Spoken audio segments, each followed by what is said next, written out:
রাখিয়া ভ্রমণ করেছে খোদাকে ডরিয়া। শুধু পৃথিবী করে না, আল্লাহ তাআলা বলছেন ওয়াকুল্লুন ফি ফালাকি ইয়াসবাহুন, যা কিছু আছে মহাশূন্যে, এই পৃথিবীটাও মহাশূন্যে। পৃথিবীটা কোথায়? মহাশূন্যের উপর ভাসমান। তো মহাশূন্যে ওয়াকুল্লুন ফি ফালাকি ইয়াসবাহুন, মহাশূন্যে যা কিছু আছে সব ঘুরতেছে আর ঘুরছে। Activities life, inactivities death. যতদিন ঘুরবে ততদিন সব ঠিক থাকবে, আর যেদিন এই ঘূর্ণায়মানের এই চক্রের আবর্তন বন্ধ হয়ে গিয়ে যখন ঘোরা বন্ধ হবে, তখন একটা প্রচণ্ড আঘাতের মাধ্যমে, প্রলয়ঙ্করী আঘাতের মাধ্যমে দুনিয়ায় কিয়ামত অনুষ্ঠিত হয়ে যাবে। তো আল্লাহ তাআলা কোরআনে কারিমে এই কথাগুলি অনেক আগে বলে রেখেছেন। The universe and doctor Einstein গ্রন্থে তারা বলেছেন যে সূর্য ধীরে ধীরে এর আলো কমে যাবে, আলো থাকবে না, আর তারাগুলো পোড়া কয়লার মতো হয়ে যাবে। কারা বলতেছে?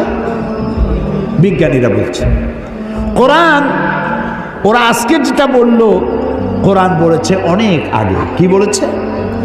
ইয়াসআলু আইয়ানা ইয়াউমুল কিয়ামাতি ফাইযা বারিকাল বাসারু ওয়া খাসাফাল কামারু ওয়া জুমিআশ শামসু ওয়াল কামার।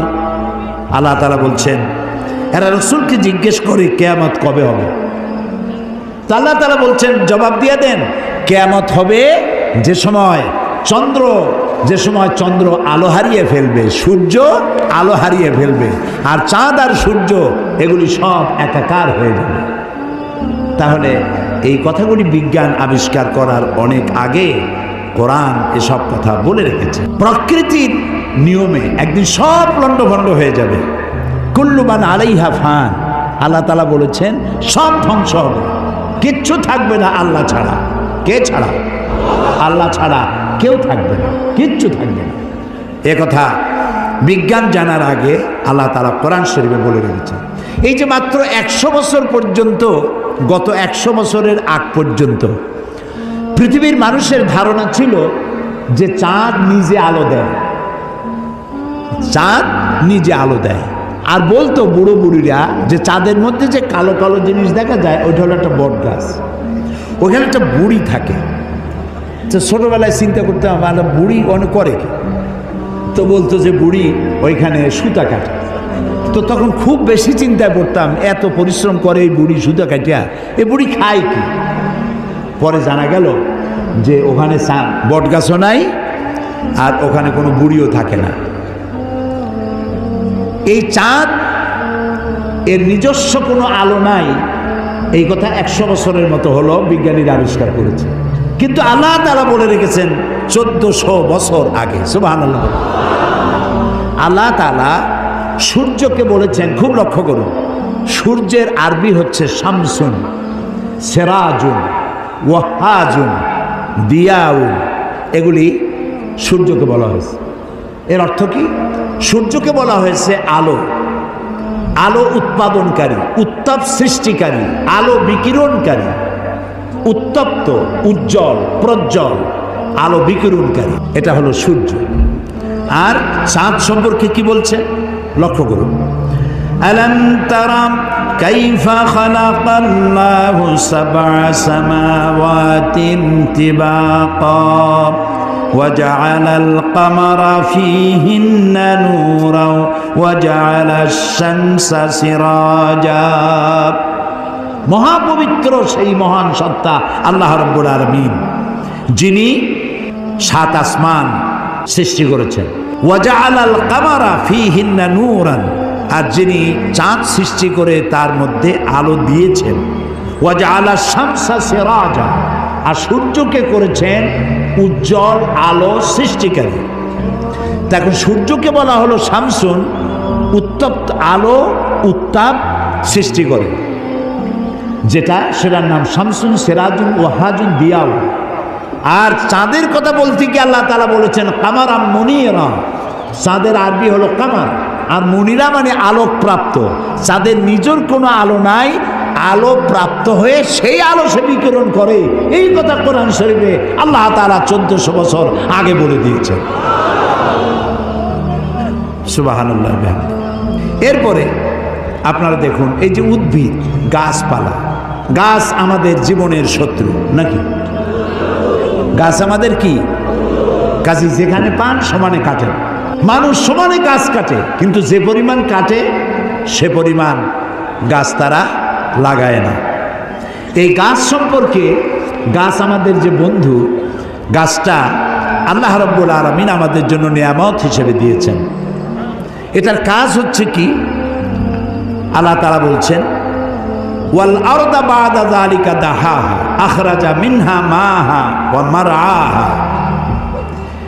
এই উদ্ভিদগুলো, এর থেকে তরুলতা, উদ্ভিদ তরুলতা, এর থেকে বায়ু নির্গত হয় এবং তিনি এই দিয়ে জমিনকে সুন্দর করে প্রতিষ্ঠিত করেছেন। এবং এই গাছপালা তোমাদের জন্য এবং তোমাদের পশুর জন্য, তোমাদের জন্য অত্যন্ত বিরাট সম্পদ। তার মানে মানুষ, আমরা যে বাতাস থেকে অক্সিজেন নেই, যখন আমরা অক্সিজেনটা নিয়ে যখন ছেড়ে দেই, তখন যেটা ছাড়ি ওইটাকে বলা হয় carbon die oxide. Carbon die oxide হচ্ছে বিষ। এই যে আপনারা এখানে হাজার হাজার মানুষ বসে আছেন, আপনারা প্রত্যেকেই বাতাস থেকে অক্সিজেন নিচ্ছেন, আর যেটা ছাড়তেছেন সেটা বিষ। এই বিষটাকে পরিশুদ্ধ করার মতো কোনো ফ্যাক্টরি পৃথিবীর কাছে নাই। আল্লাহ তাআলা গাছ বানাইছেন। গাছের খাদ্য হলো, আপনি যেটা ফেলে দেন, নাক দিয়া মুখ দিয়া যেটাকে উদ্গীরণ করেন, ফেলে দেন, নিঃশ্বাস যেটা বের করে দেন, ওটা হলো গাছের খাদ্য। আর প্রতি মুহূর্তে সূর্যের উত্তাপ আর গাছের সবুজ রং দুটিতে মিলে এক প্রকারের রন্ধন ক্রিয়া হয়, আর ওর মধ্য দিয়ে কার্বন ডাই অক্সাইডকে প্রতি মুহূর্তে আল্লাহ রাব্বুল আলামিন অক্সিজেন বানায়। আর প্রতি মুহূর্তে সূর্যের উত্তাপ আর গাছের সবুজ রং দুটিতে মিলে এক প্রকারের রন্ধন ক্রিয়া হয়, আর ওর মধ্য দিয়ে কার্বন ডাই অক্সাইডকে প্রতি মুহূর্তে আল্লাহ রাব্বুল আলামিন অক্সিজেন বানাইয়া গাছের ভিতর থেকে বের করে দেয়। সুবহানাল্লাহি বিহামদিহি। এই মানুষের সৃষ্টির জন্য আল্লাহ তাআলা বলেছেন, খালাকালাকুম মা ফিল আরদি জামিআ। এই পৃথিবীতে যা বানাইছি সব তোমার জন্য। সুবহানাল্লাহ। বিজ্ঞানীরা বলেছেন, পাহাড়ের অত্যুচ্চ শিখর থেকে শুরু করে আটলান্টিক মহাসাগরের অতল তলদেশ পর্যন্ত যেখানে যা কিছু আছে সবগুলি মানব সেবায় নিয়োজিত। সব মানুষের খেদমতের জন্য আল্লাহ বানিয়েছে। এখন প্রশ্ন উঠতে পারে, সব মানুষের খেদমতে বুঝলাম, কিন্তু মশা দিয়া কি খেদমত হয়? মশার কামড়ে চোটে বাড়ি থাকতে পারি না, এ প্রশ্ন উঠতে পারে কি? উঠতেই পারে। আল্লাহ যদি সবই মানুষের কল্যাণে বানায়, তুই মশা বানাইছি কি কামে? আপনি বোঝেন না, বোঝেন না। একটা মশা, একে সহজে মারাও যায় না। ওকে বহু কায়দা করে হাতটা আস্তে নিয়ে যেইটা মারবেন তার আগেই সে উড়ে চলবে। খুব চালাক। এই মশা কি জন্য বানাইছেন আল্লাহ? এখন দেখেন, এই মশা মারার জন্য কত company, Mortein, aerosol, ICI company, মশারি, কত রকমের ওষুধ আর মশারি, এগুলো বানাবার পেছনে লক্ষ লক্ষ শ্রমিক কাজ করে, আর লক্ষ লক্ষ মানুষের পেটের ভাত জোটে। আপনি তো বুঝবেন না কোনটার মধ্যে কি জিনিস আছে, আল্লাহ বানাইছে কেন। তোমার মাথায় তো কুলাবে না। মশা আছে বলেই তো মশারি, মশা আছে বলেই তো মর্টিন বিক্রি হয় জমের মতো। এখন চিন্তা হইতো, তাহলে সাপ বানাইছে কেন? সাপ বানাইছে কেন তা জানুন না তো? সাপের চামড়া দিয়া, সাপের চামড়ার মেলা দাম, এ দিয়ে ভ্যানিটি ব্যাগ তৈরি হয়, মহিলারা ব্যবহার করে, খুব দামি। আর সাপের বিষ, এটা দিয়ে ঔষধ তৈরি হয়। সব থেকে বিষাক্ত সাপ যেটা, যেই সাপের বিষ ব্লাড টাচ করার সাথে সাথে মানুষ মারা যায়, এই ধরনের মারাত্মক আফ্রিকান কোবরা, সেই সাপের বিষ দিয়ে মানুষের জীবন রক্ষাকারী লাইফ সেভিং মেডিসিন তৈরি হয়। সুবহানাল্লাহ। মরবে ঠিক, মানুষ মরবে ঠিক, কিন্তু মরার আগেও কথা বলে মরবে, এরকম ওষুধ সাপের বিষ দিয়ে তৈরি হয়। সুবহানাল্লাহ, সুবহানাল্লাহ। আমরা আল্লাহ তাআলার সৃষ্টি সম্পর্কে গবেষণা করলেই বুঝতে পারবো, আর চিন্তা ভাবনা না করলে খালি যদি খায়, জম্মের খাওয়া খাইয়া পেট একটা তরমুজের সাইজ বানায় খালি, কিন্তু চিন্তা করে না খাইলাম কি। প্রিয় ভাই সব, এরপরে আল্লাহ তাআলা এই কোরআন শরীফের মধ্যে বলেছেন, আমি তোমাদেরকে পানি দিয়েছি। কি দিয়েছি বলেন না? পানি।